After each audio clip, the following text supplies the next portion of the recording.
जय हिंद मेरे प्यारे साथियों, आप सभी का बहुत बहुत स्वागत है एनसीएस एकेडमी यूट्यूब चैनल पर। तो आज हम आप सभी के लिए लेकर आए हैं पूरे साइंस का निचोड़ एकदम क्वेश्चन बैंक से जो है 30 सवाल लेकर आए हैं, जो आपको एग्जाम के दृष्टिकोण से बहुत ही महत्वपूर्ण होने वाला है। तो ये 30 सवाल आपको एग्जाम में बहुत ही हेल्प करेगा और इससे अधिकतम क्वेश्चन आपको जो है एग्जाम में ही सेम टू सेम मिलेगा। तो आप लोग इस वीडियो को शुरू से लेकर अंत तक जरूर देखिएगा। तो चलते हैं आज का अपना पहला सवाल पर। देखिए आपका अब पहला सवाल बोल रहा है कि प्रकाश का अपवर्तन किस कारण होता है। क्या प्रकाश की चाल बदलने से होता है, या प्रकाश की दिशा बदलने से होता है, या माध्यम बदलने से होता है, उपयुक्त सभी। तो देखिए प्रकाश का जो अपवर्तन होता है मेरे भाई, ये सभी से हो जाएगा। यानी प्रकाश की चाल बदलने से भी होता है, प्रकाश की दिशा बदलने से भी होता है, और माध्यम को बदलने से भी होता है। यानी तीनों सही हो जाएगा। चलिए अगला सवाल पर चलते हैं। तो अगला सवाल है आप सभी के सामने, देखिए बोल रहा है कि विद्युत धारा की एसआई इकाई है। बताइए कि विद्युत धारा की एसआई इकाई क्या होता है। तो बोलिएगा एम्पियर होता है। यानी ऑप्शन नंबर बी आपका बिल्कुल सही जवाब हो जाएगा। चलिए अगले सवाल पर चलते हैं। तो अगला सवाल है आप सभी के स्क्रीन पर, देखिए बोल रहा है कि H2SO4 का सामान्य नाम क्या है। H2SO4 का सामान्य नाम क्या है। तो आप लोग बोलेंगे कि सल्फ्यूरिक अम्ल है सर। यानी H2SO4 का सल्फ्यूरिक अम्ल हो जाएगा रासायनिक नाम। चलिए अगले सवाल पर चलते हैं। तो अगले सवाल है आप सभी के सामने, देखिए बोल रहा है कि मानव नेत्र में प्रतिबिंब कहाँ बनता है। बताइए कि मानव नेत्र में जो है प्रतिबिंब कहाँ बनता है। तो प्रतिबिंब बनता है मेरे भाई रेटिना पर। यानी ऑप्शन नंबर सी बिल्कुल सही जवाब देंगे। चलिए चलते हैं अगला सवाल पर। तो अगला सवाल देखिए 5वां नंबर बोल रहा है कि पादपों में भोजन का परिवहन किस ऊतक द्वारा होता है। यानी पादप में जो भोजन का परिवहन किस ऊतक द्वारा होता है। तो भोजन का परिवहन होता है फ्लोएम ऊतक द्वारा। यानी ऑप्शन नंबर बी बिल्कुल सही जवाब हो जाएगा। तो चलिए चलते हैं अगला सवाल पर। तो अगला सवाल है आप सभी की स्क्रीन पर, देखिए क्या बोल रहा है। चलिए सवाल का जवाब दीजिए। बोल रहा है कि निम्न में से कौन अधातु है। यानी ये सब ऑप्शन में आपको बताना है कि कौन अधातु है। तो आप देखिए तांबा, लोहा, एल्युमिनियम, गंधक, ये सब में आप बताइए कि कौन अधातु है। तो अधातु हो जाएगा ऑप्शन नंबर डी यानी गंधक। जो गंधक जो है अधातु है। ये सब बाकी जो बच गए ऊपर वाला तीनों ये धातु हैं। और ऑप्शन नंबर डी क्या हो जाएगा, अधातु हो जाएगा। यानी गंधक आपका अधातु है। चलिए अगला सवाल पर चलते हैं। तो 7वां नंबर सवाल आपके सामने है। बताइए कि सही उत्तर क्या होगा। विद्युत बल्ब का फिलामेंट किसका बना होता है। बताइए कि विद्युत बल्ब का जो है फिलामेंट किसका बना होता है। तो विद्युत बल्ब का मेरे भाई फिलामेंट टंगस्टन का बना होता है। यानी ऑप्शन नंबर सी आप बिल्कुल सही जवाब देकर चलेंगे। चलिए 8वां नंबर सवाल पर चल रहे हैं। तो 8वां नंबर सवाल है, देखिए बोल रहा है कि ध्वनि तरंगे किस माध्यम में नहीं चल सकती। यानी ध्वनि तरंग है जो किस माध्यम में नहीं चल सकती है। तो आप सब जवाब देंगे कि निर्वात में नहीं चल सकती। यानी ऑप्शन नंबर डी बिल्कुल सही टिक हो जाएगा। चलिए चलते हैं अगला सवाल पर। तो अगला सवाल देखिए 9वां नंबर बोल रहा है कि प्रकाश संश्लेषण की क्रिया कहाँ होती है। बताइए कि प्रकाश संश्लेषण की जो क्रिया होती है वह कहाँ होती है। क्या जड़ में होगा, क्या तना में होगा, या पत्ती में होगा, या फूल होगा। देखिए प्रकाश संश्लेषण की प्रक्रिया कहाँ होती है। तो पत्ता में होती है। प्रकाश संश्लेषण की प्रक्रिया पत्ता में होती है। तो ऑप्शन नंबर सी आप बिल्कुल सही जवाब देंगे। चलिए चलते हैं अगला सवाल पर। तो अगला सवाल देखिए बोल रहा है कि ओम का नियम किससे संबंधित है।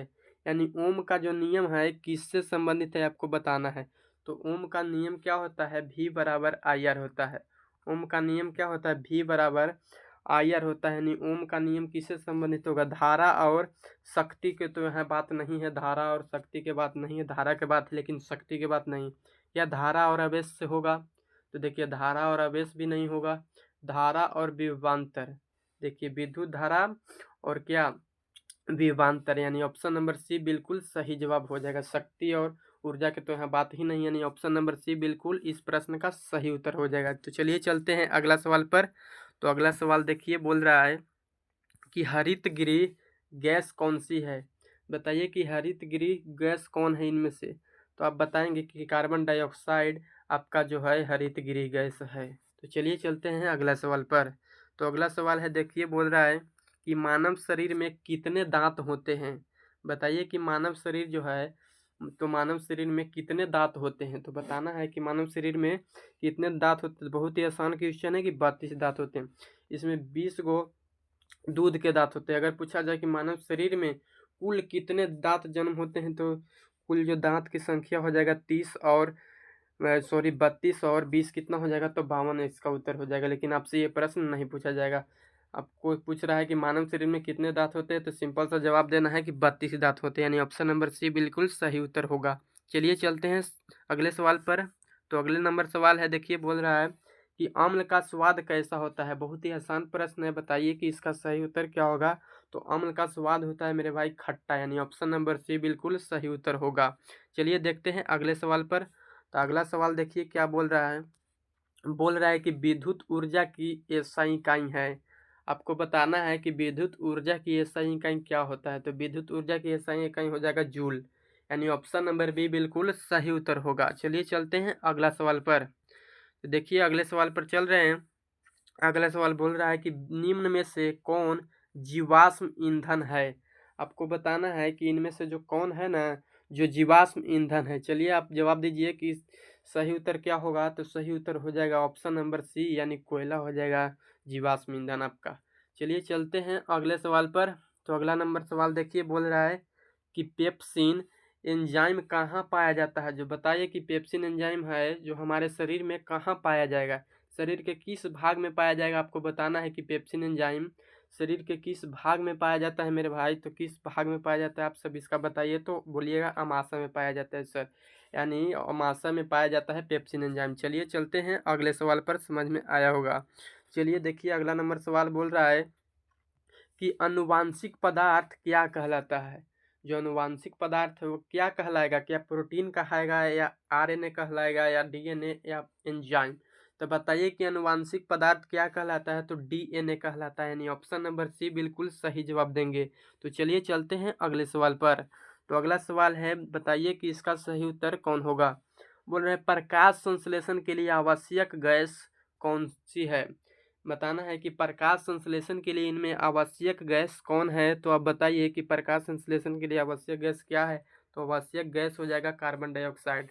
और आपसे यहाँ पूछ सकता है कि प्रकाश संश्लेषण के लिए कौची कौची जरूरी है। तो देखिए एगो तो हो जाएगा कार्बन डाइऑक्साइड आपका, इसके साथ साथ हो जाएगा सूर्य का प्रकाश हो जाएगा, क्या सूर्य का प्रकाश हो जाएगा। इसके साथ साथ ही आप बोल सकते हैं कि जो क्लोरोफिल है वो आपका हो जाएगा, क्लोरोफिल हो जाएगा। इसके साथ ही जल हो जाएगा, यानी ये सब रहेगा तो प्रकाश संश्लेषण की क्रिया आराम से हो जाएगी, यानी ऑप्शन नंबर सी इसका सही उत्तर हो जाएगा। तो चलिए चलते हैं 19वां नंबर सवाल पर। तो 19वां नंबर सवाल है, देखिए क्या होगा इसका उत्तर। चलिए बताइए कि 19वां नंबर सवाल के उत्तर क्या हो जाएगा। बोल रहा है कि विद्युत मोटर किस सिद्धांत पर कार्य करती है। जो आपका विद्युत मोटर है वो किस सिद्धांत पर कार्य करती है, इसका सही उत्तर आपको चुनना है। क्या ओम के नियम पर करता है, या फ्लेमिंग का बायां हाथ का नियम पर करता है, फ्लेमिंग का दाएं हाथ के नियम पर, या लेंज के नियम पर करता है। बताइए कि विद्युत मोटर किस सिद्धांत पर कार्य करता है। तो बोलिएगा कि फ्लेमिंग के बाएं हाथ के नियम पर करता है। अगर याद है तो ठीक है, नहीं तो ये प्रश्न को आप याद कर लीजिएगा। एग्जाम के दृष्टिकोण से ये बहुत ही महत्वपूर्ण क्वेश्चन बन जाता है, यानी ऑप्शन नंबर बी बिल्कुल सही उत्तर होगा। तो चलिए चलते हैं अगले सवाल पर। तो अगला सवाल है, देखिए 20वां नंबर बोल रहा है, देखिएगा कि जल का रासायनिक सूत्र है। बहुत ही आसान क्वेश्चन है कि जल का रासायनिक सूत्र क्या होता है। तो आप सब जवाब देंगे कि H2O होता है, यानी ऑप्शन नंबर ए बिल्कुल सही उत्तर होगा। तो चलिए चलते हैं 21वां नंबर सवाल पर। तो 21वां नंबर सवाल है, देखिए कि इसका सही उत्तर क्या होगा। बोल रहा है पौधों में जल का परिवहन किसके द्वारा होता है। बताइए उस टाइम पूछा था कि पौधों में जो भोजन का परिवहन यानी किस के द्वारा होता है। इसमें बताना है कि पौधों में जल का परिवहन किसके द्वारा होता है। तो आप बोलिएगा कि जाइलम द्वारा होता है, यानी बोलेगा जल का परिवहन तो ज से जल और ज से जाइलम याद रखेंगे आप। तो चलिए चलते हैं अगले सवाल पर, 22वां नंबर पर। तो 22वां नंबर सवाल आप सभी के सामने है, फटाफट इसका उत्तर दीजिए। बोल रहे हैं रक्त का लाल रंग किस कारण होता है। जो आपका रक्त है उसका लाल रंग होता है तो किसके कारण होता है। क्या प्लेटलेट्स के कारण होता है, हीमोग्लोबिन के कारण है, प्लाज्मा के कारण है, WBC के कारण। तो बहुत ही आसान सवाल है सर जी, इसका सही उत्तर हो जाएगा। इसका सही उत्तर देखिए क्या हो जाएगा। तो हो जाएगा, आप सब जवाब देंगे कि हीमोग्लोबिन के कारण जो होता है रक्त का रंग लाल होता है, यानी ऑप्शन नंबर बी बिल्कुल सही उत्तर हो जाएगा। तो चलिए चलते हैं अगले सवाल पर। तो अगले सवाल है, देखिए 23वां नंबर सवाल बन जाता है आपका अगला सवाल।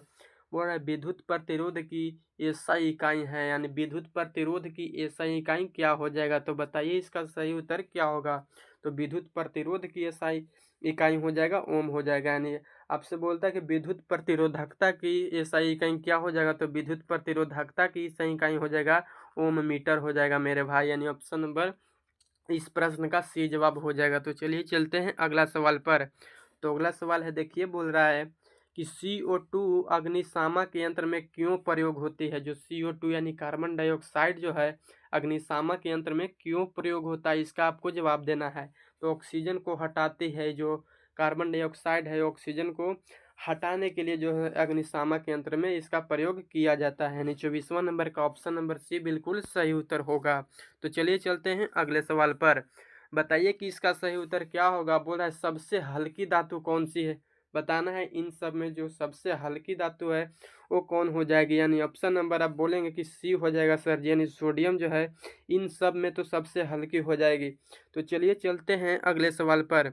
तो अगला सवाल है 26वां नंबर, बोल रहा है कि श्वसन की क्रिया किस अंग में होती है? यानी श्वसन के जो क्रिया है वो किस अंग में होगा? तो श्वसन की क्रिया होता है फेफड़े में। यानी ऑप्शन नंबर ए बिल्कुल सही होगा। तो चलिए चलते हैं अगला क्वेश्चन पर। तो अगला क्वेश्चन है 27वां नंबर, बोल रहा है कि विद्युत धारा उत्पन्न करने का यंत्र क्या कहलाता है? यानी विद्युत धारा जो उत्पन्न करने वाली यंत्र है वो क्या कहलाएगा? तो देखिए क्या मोटर कहलाएगा, या जनरेटर कहलाएगा, या ट्रांसफार्मर कहलाएगा, या बैटरी कहलाएगा? यानी कौन जो है विद्युत धारा उत्पन्न करने वाला यंत्र कहलाता है? तो ऑप्शन नंबर यहाँ पर हम लोग देखेंगे तो बी हो जाएगा जनरेटर, जो विद्युत धारा उत्पन्न करने वाला यंत्र है। चलिए चलते हैं अगले सवाल पर। तो अगला सवाल है, देखिए 28वां नंबर, बोल रहा है कि सूर्य से प्राप्त ऊर्जा क्या कहलाती है? यानी सूर्य से जो प्राप्त ऊर्जा है वो क्या कहलाएगा सर जी? तो कहलाएगा ऑप्शन नंबर सी हो जाएगा सौर ऊर्जा कहलाती है। सूर्य से प्रकाश ऊर्जा को हम लोग सौर ऊर्जा कहते हैं। यानी ऑप्शन नंबर सी बिल्कुल सही जवाब बन जाएगा। तो चलिए चलते हैं अगले सवाल पर। तो 29वां नंबर सवाल है, सर जी बोल रहा है निम्न में से कौन क्षार है? निम्न में से आपको बताना है कि कौन क्षार है। तो आप बहुत ही आसान क्वेश्चन है, आप जवाब देंगे कि NaOH जो सोडियम हाइड्रोक्साइड है जो आपका क्षार हो जाएगा। यानी ऑप्शन नंबर सी इसका सही उत्तर होगा।